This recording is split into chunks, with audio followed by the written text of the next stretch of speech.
Reaper is the most requested hero for us to explain how to counter. After numerous buffs, he's quite obnoxious at lower tiers of play, but still remains quite the gimmick at higher tiers. Part of the reason is mechanical skill. Characters with higher skill ceilings just get more value and outshine him, but also there's a load of high tier tactics that we're going to go through in today's video that you can implement in your games that are just basically positioning and map control. We will talk about everything though, the tank matchup as well, and then skill shots at the end. First things first, Lucio counters Reaper. When you know how to play him to make space. Lucio's a duelist who can just go off and take what he wants, robbing a character like Reaper from ever getting into good positioning. Why is that? Well, although both self-heal, Lucio has far more range damage, and he has a boop on a 4-second cooldown that denies Reaper from being able to get in close where he's most effective. Aiding my Winston up top and crowd controlling the Reaper back meant that he cannot use this access path to flank towards the cart. If he kept pressing W, he was going to lose the duel against me, so he had to regroup. By holding this position, any flank the Reaper wants to go on is super obvious. He dives right back in, and if I hit another shot here aiding my Reinhardt now, he would have died yet again. Third flank comes through now, nearly gets critical damage on my Arisa, Soundbearer lets us W towards him, he has to run away, and then gets booped off the map. We can see how horrible this is from the Reaper's perspective. He's got the right idea. He maybe could have W'd towards that Winston right there, but as soon as I come in, he knows that he can't go any further, and wherever he pops up, I have the mobility to help go chase him down. And although I do free up the assignment of holding up top, allowing him to get a successful flank off, the Soundbearer bails it out, and he gets effectively isolated entirely. Now, I was lucky enough to get a very similar type of clip where now I'm playing the Reaper, but this time the enemy Lucio takes an entirely different playstyle. What we're going to see the enemy Lucio do now is decidingly not make space, not go off to get key areas of the map, not go at the Reaper to deny his ability to close the distance on his team, and really, it's that, and my team does a good job of supporting me in these situations,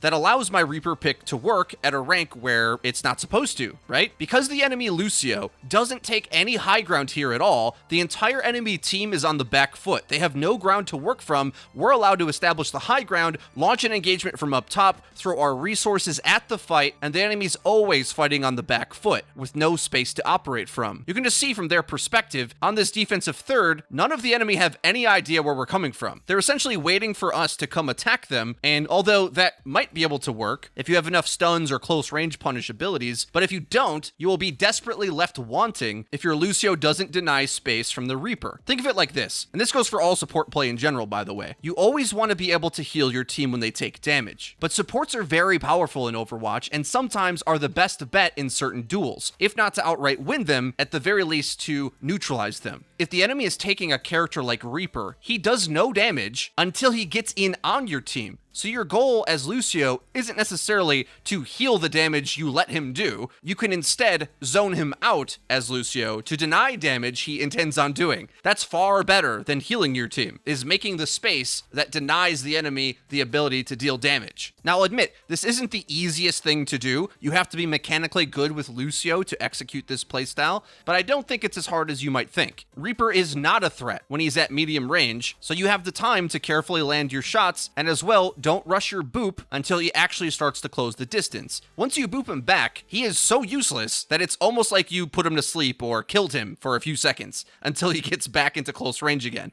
Well, what if I'm not on support? What if I'm playing tank and my Lucio's not doing a good job of booping the Reaper away? What do I do then? Here's a game where I'm playing Winston and I'm kind of farming the enemy. You can watch my Winston mastery guide to learn some of these drop engage tactics, but let's just say it's working so far. I imagine the enemy then swaps over to Reaper because they're sick of me pouncing onto them, killing half their team. How do I adjust my playstyle up against the Reaper pick? Well, I have to be much faster to disengage at the point of contact, and much more precise about who I'm targeting in the fights. It might feel like Reaper can counter Winston or Wrecking Ball, but both of them actually have quite a few tools to just ignore that fight altogether. Of course, Reaper can punish those tanks for overstaying their welcome, but if they use their mobility and shielding, you can largely dodge and deny most of the damage they want to do. But I'm not gonna lie lie to you, it is pretty hard to do, and will put to test your movement mechanics. I would say you still want to play Winston like you do in all other cases, you just have to be much more precise about dodging the enemy's fire at close range. Tying the enemy up here, destroying the bongo, getting the trans out, all of this was pretty good. If instead of jumping to the left, there's a chance that I get back to my team if I jump to the right, and even just a single shot of healing may have been enough for me to get Primal Rage to then carry the fight again. Even so, coming back with it, I do make enough disruption that eventually gets the Arisa killed and gets my team out of spawn. Unfortunately, I just gotta be the one to take all the focus fire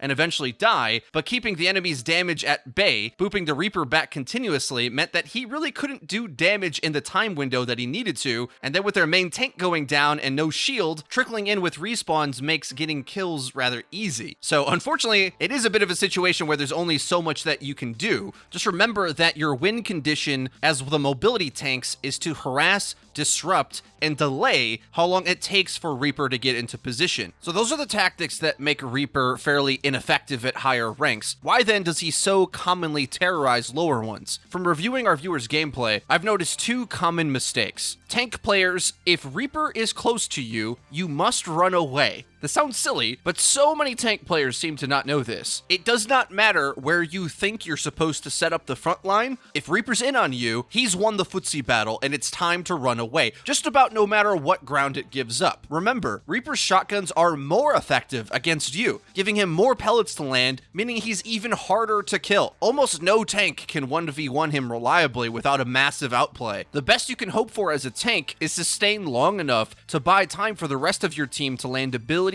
or crowd control that you can make a play on. Otherwise, you gotta run. And obviously, teamwork's hard to come by in ranked, but it's also something you do have to take responsibility for if you intend to win. Playing ranked with randoms is as much an RTS as it is an FPS, which leads me to my second big mistake I see low-ranked players make, is that when Reaper comes in, you must focus him as a team. Everybody. Tank players gotta run, but you also gotta get the team's focus fire combined to actually punish Reaper so he can't brazenly walk through the entire team's formation. Reaper can win the objective so hard by farming your tank that if the team doesn't focus him down, he will just hardcore carry the game. Now for the last section of the video, I want to talk about specific mechanics that you want to make sure that you're landing reliably to either survive or outright beat a Reaper player. We'll start off with the tanks because they're the ones that have the biggest struggle against him. Reinhardt, be sure to do the shield jumping technique. Jumping backwards and whipping up your shield is faster than slowly walking back with it. Also, you want to be sure to pace your shield to whip it up when the Reaper's about to shoot. This is important Reinhardt brawling mechanics anyway, that goes for just about any matchup.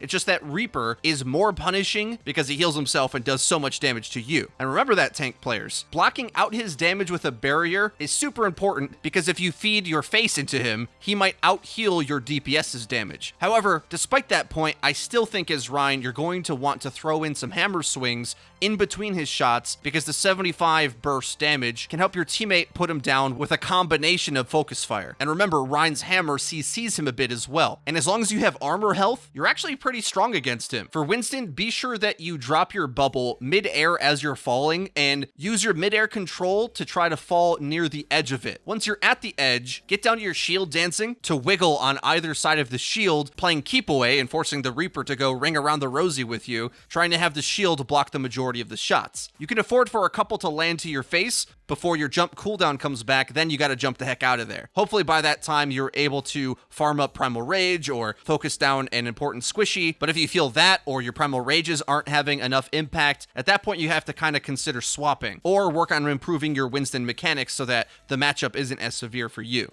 Arisa is very similar to Winston in that she has a shield that she can dance between. Remember to use Halt to forcibly move Reaper to the other side of the shield to protect yourself, and Fortify is a little tricky. You want to be sure to use it while you still have some health left, but you don't want to burn it too quick. You want to try to let the barrier do most of your work for you, hit a bunch of headshots, then when he's starting to get low, then pop Fortify. Hopefully you still have some armor health left. He won't be able to burst heal himself back up, and that'll give you a fighting chance. However, realistically, if you're already in this close range against Reaper, you probably need to call for other teammates to control the map a bit better so he can't establish these flanks to get this close to you. If you're playing Diva, just run away. Run away! Don't fight him! Unless a teammate has already gotten him very low, you should not be going in close range against Reaper. Yes, Diva has some burst damage that she can dive bomb him when he's disabled or coming in on a 2v1, Otherwise, always let your teammate fight Reaper and use defense matrix to eat his damage. Never poke Reaper from any range. You cannot win. Roadhog is kind of similar in that Reaper farms him easily. However, there are skill shots that you can hit that allows Roadhog to win. At long enough range, Roadhog's alternate fire will destroy Reaper. And although sometimes when you hook him in, it feels like you helped him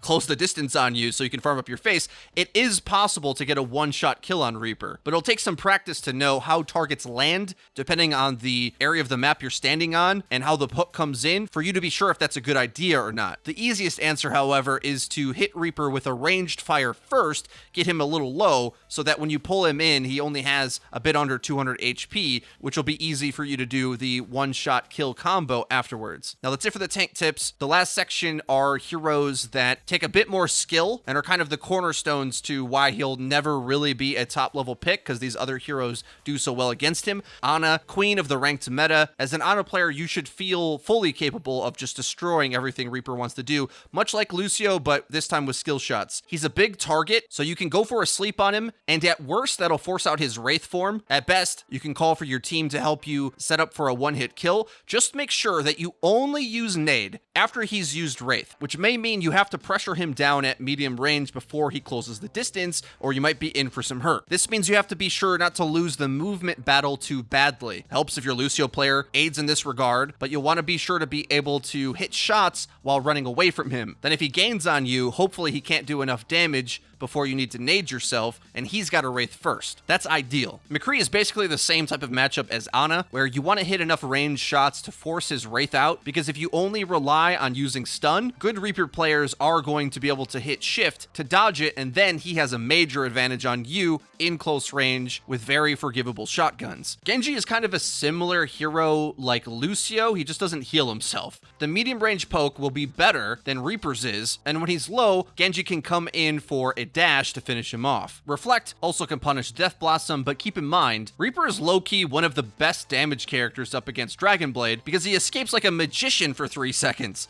Dragonblade only lasts 6. And of course you want to get in close, which Reaper shotguns fare pretty well, so do be afraid of that. But if you play fast enough, Reaper probably shouldn't be able to kill you anyway. Just about every other ranged DPS matchup feels about the same with Reaper, where if he gets in close with the space, he's got a chance, and if not, well, he dies. However, I will say, I would avoid picking Soldier against him. He can be pretty easy to flank with the positions he wants to play, and no vertical mobility makes it hard for him to escape, and he doesn't have a punish, meaning Reaper kind of clowns on him once he gets the flank off. Sombra as well typically destroys everything in this game, but Reaper's the one character that doesn't mind too much getting hacked. Yes, it does remove his ability to Wraith, but once he's in the fight anyway, with his lifesteal and supports helping him out, Sombra's just kind of too slow and ineffective, and even in metas where she was played almost non-stop, Reaper was always kind of an option for pro teams. That's the one time they even consider playing Reaper, so keep that in mind. Well, that wraps us up for our Everything Counters Reaper guide. I hope you all did enjoy it. If you did, please be sure to hit like. It really does help us out and lets us know that you're enjoying the content, and if you haven't already, please subscribe and hit the bell icon so that you actually get notified when our videos go live. Link in the description is our Twitter, where we tweet out news updates and dank memes. That's been it for me. I've been Freedo for your Overwatch. We'll see you guys next time.